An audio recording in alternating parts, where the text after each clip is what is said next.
Deus abençoe, meus parabéns à igreja, toda a igreja, pelo 5º aniversário. Deus abençoe grandemente. Vamos ler a palavra do Eterno, capítulo 10, versículo 15. Tendo partido dali, encontrou a Jonadab, filho de Recabe, que ele vinha ao encontro. Jeú saudou-lhe e lhe perguntou: tens tu sincero ou reto coração para comigo, como o meu é para contigo? Respondeu Jonadab: tenho. Então, se tens, dá-me a mão.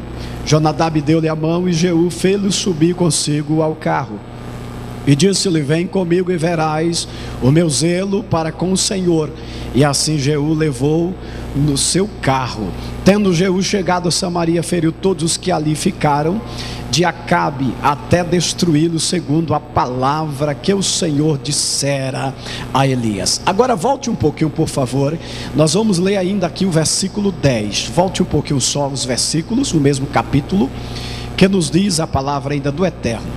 Sabei, pois, agora, que da palavra do Senhor pronunciada contra a casa de Acabe, nada cairá em terra, porque o Senhor, o que falou por intermédio do seu servo Elias. Eu gostaria de repetir: saber, pois, agora, que da palavra do Senhor pronunciada contra a casa de Acabe, nada cairá em terra, porque o Senhor fez o que falou por intermédio do seu servo Elias. Diga glória a Deus. Tome assento, por favor, queridos.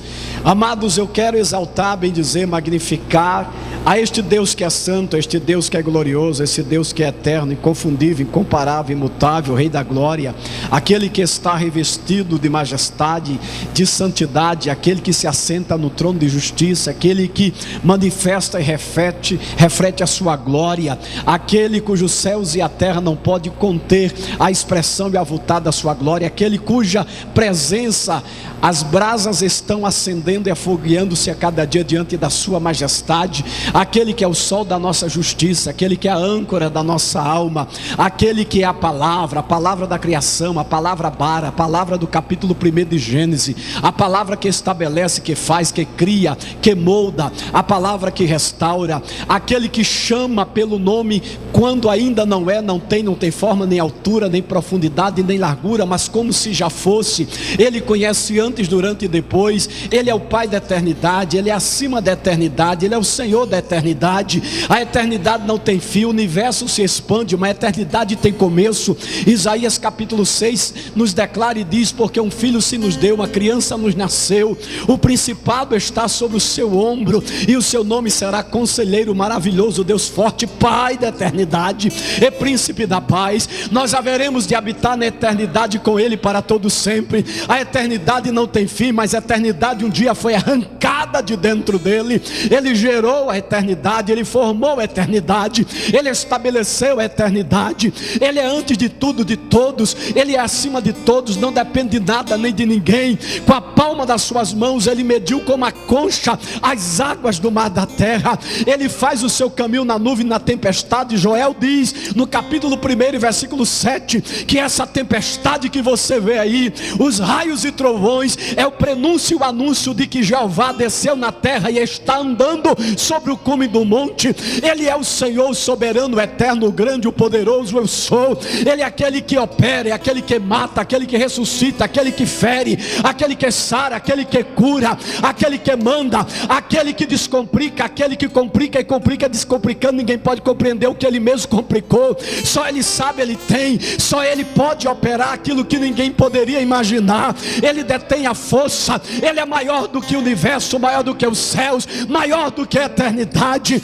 Ele é o princípio, o antes, o durante e o depois. Ele é o El Shaddai, o grande eu sou. Ele é o teu Deus, o teu Senhor, o teu juiz, o teu advogado, o teu guia, o teu mestre, a âncora da tua alma. Ele é a firmeza. Ele é aquele que estabelece o universo e sustenta o globo da terra na palma da sua mão. Ele chamou as estrelas e a cada uma conhece pelo nome. Ele conhece cada anjo, os trilhões de exilhões que existe. A A cada um ele denominou, ele diz, ele vem, eles vêm, fica, eles ficam. Ele governa, ele estabelece. Ele é o Senhor da eternidade. Ele é o Deus que fala, que revela, que estabelece, que cura. Ele é o Deus que te trouxe para dizer: operando eu, quem poderá impedir? Antes que fosse, eu sou, ninguém pode fazer escapar das minhas mãos. Eu sou o Deus da glória, o Deus da majestade. Eu sou aquele que detenho, eu sou a esperança, eu sou aquele que faço, sou aquele que ordeno, sou aquele que determino e ninguém muda. Eu sou o Senhor da minha igreja, eu sou o sol da justiça, eu sou aquele que escreva a tua vida, a tua história, eu sou aquele que tenho a tua existência no memorial, eu sou aquele que no ventre da tua mãe te conheci, te chamei pelo nome, e como Jeremias determinei, chamei alguns e escolhi e santifiquei como profeta, a outros como adoradores. Levantei-te antes de mesmo tu saber e entender. Eu sou aquele que te vi quando ainda de maneira informe, diz Davi, de maneira tremenda no ventre da minha mãe eu fui gerado, meus ossos não eram formados, mas tu olhasse para mim, tu me chamasse pelo meu nome, tu colocasse as tuas mãos ao meu derredor e tu me sustentaste. Ele é o general dos exércitos, o Senhor da guerra. Ele não perde na guerra, ele não perde no combate, ele não perde na questão. Ele é o juiz que julga com equidade, com retidão. Ele é o teu advogado, e quando entra na causa, a garantia está feita. Levante a sua mão por 10 segundos e adore a Ele. Adore por 10 segundos, porque dele, por Ele e para Ele são todas as coisas. Você ainda tem 5 segundos, porque você baixou a mão. Adore, adore. Levante a sua mão comigo. Adore. Se isto não é motivo para você adorar, então pelo amor de Deus, me dê um motivo.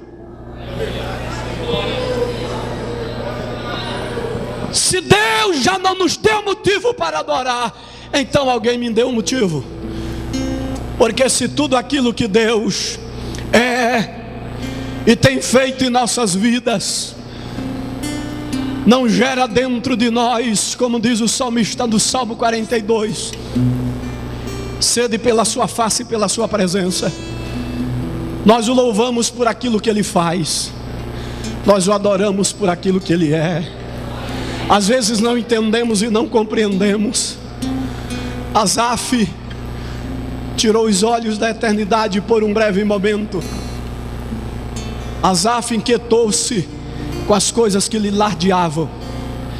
Asaf esqueceu-se por um momento aquilo que Paulo nos diz, que nós não andamos por vista, mas nós andamos por fé. Fé não se explica, fé se vive. Fé não se compreende, fé se aceita. A fé, ela irá trazer na tua vida vislumbres do Criador.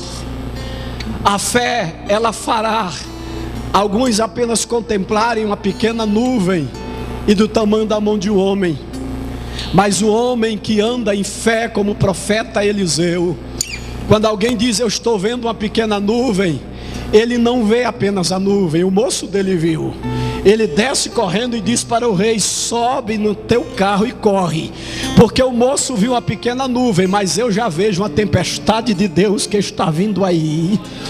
Quem crê e quem conhece ao Deus a quem serve, não anda por aquilo que é aparente ou por aquilo que alguém lhe diz, mas por aquilo que de fato ele conhece da parte de Deus.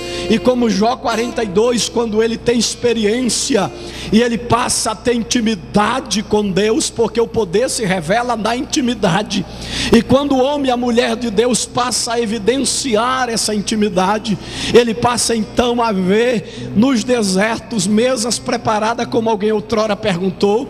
O salmista, ele não afirma que Deus prepara a mesa no deserto, não, ele declara a indagação que foi feita: se Deus tinha poder, se Deus tinha autoridade, se Deus poderia preparar a mesa no deserto. Lá não é uma afirmação, lá é uma indagação, mas eu quero afirmar e dizer sim. Deus não prepara apenas mesa, Ele prepara banquete. banquete. Deus, Ele prepara palácio. Ele é o manancial da nossa alma. Ele é o refrigério diante do sol causticante. E Ele, quando leva para o deserto, não é para nos matar. Eu dizia ontem e quero repetir aqui: pelo menos Deus nos leva para o deserto, segundo Oséias 2,14, é com propósitos eternos e divinos. Ele nos leva primeiro porque Ele é soberano. Ele nos leva porque Ele tem propósito. Ele nos leva porque Ele tem desígnios a ser cumprido em nossa vida. Ele nos leva para nos sondar no deserto. Ele nos leva para ouvir o que vamos dizer no deserto.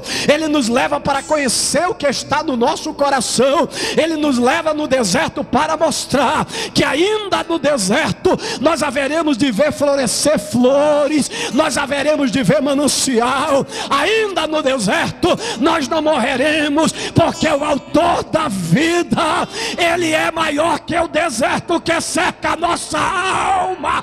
O autor da nossa vida, Ele é o refrigério.